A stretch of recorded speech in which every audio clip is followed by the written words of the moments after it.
আমরা মালিকের বাড়িতে কাজ করতেছি, তিনতলার একটা রুমের মধ্যে কাজ করতেছে, আর আমরা গ্রাউন্ড ফ্লোরে কাজ করতেছি। একা একা কাজ করতেছে, কাজ বাজে করতেছে, মানে একটা বালতির উপরে দাঁড়ায়া মানে একটা পরিষ্কার করতেছে আর কি। এর ভিতরে মানে স্লিপটা পড়ে গেছে ফ্লোরের মধ্যে। কোন জায়গাতে কাজ করতেছে?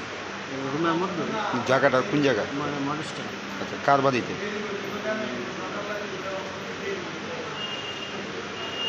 কার বাড়িতে? মালিকের নাম কি? নাম নাম কি হুম? নামটা না কোনো কে কইছে নাম না করার কথা? মানে আপনাদের মালিকের নাম মানে না কই বালিকা কে কইছে? যে লোকটা। আচ্ছা। এই এমনি নাম জানেননি ওনার? হুম? আচ্ছা। কতদিন যাবৎ কাজ করতেছে? কাজ করতেছি বেশি দিন না। ওনার নাম কি? এর নাম আমির হোসেন। বাড়ি কোন জায়গায়? ছোটো ভাই বাড়ি কোন জায়গায়? মধ্যপ্রদেশ। আচ্ছা, তো এখন অবধি মালিক আইসেনি? মালিক আছে, মালিক আয়ও ভর্তি টর্তি করে দিয়ে গেছে। তারপর আর খোঁজ খবর নিছেনি? আমরা আসছি 12:30 আমি সব কিছু করে দিয়ে গেছে, ভর্তি করাইছে, পরীক্ষা টরীক্ষা করার টাকা পয়সা সব কিনে দিয়ে গেছে।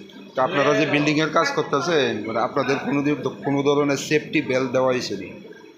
না, আমরা তো রুমের কাজ করতেছি, রুমের মধ্যে। তাই উনি তো উপরে কাজ করতে আসছে। উপরে বালতির দাঁড়ায়, বেশি উপরে না, আমাদের ধরনের বালতিতে থাকে, ছোটো বালতিতে দাঁড়ায় স্লিপ একটা বেড়ে গেছে আর কি। তো কোনো ধরনের এমনিতে সেফটি বেল্ট দেওয়া হয়েছেনি কাজ করার লিগে? সেফটি বেল্ট তো আমরা যখন বারাত কাজ করি বাইরে তখন থাকে। কয়তলা বিল্ডিংয়ের কাজ করতেছে? তিনতলা রুমের মধ্যে। এখন অবস্থা কীরকম? ডাক্তারবাবুরা কী কইছে? ডাক্তার তো তারা এসছে, সিটি স্ক্যান, রক্ত পরীক্ষা সব কিছু তারা করছে। তারা দেখে মানে ইয়ে করবো, সরাসরি কিছু করছে, ওষুধ টষুধ তারা দিয়েছে, ইঞ্জেকশন দিছে, স্যালাইন অক্সিজেন দিছে।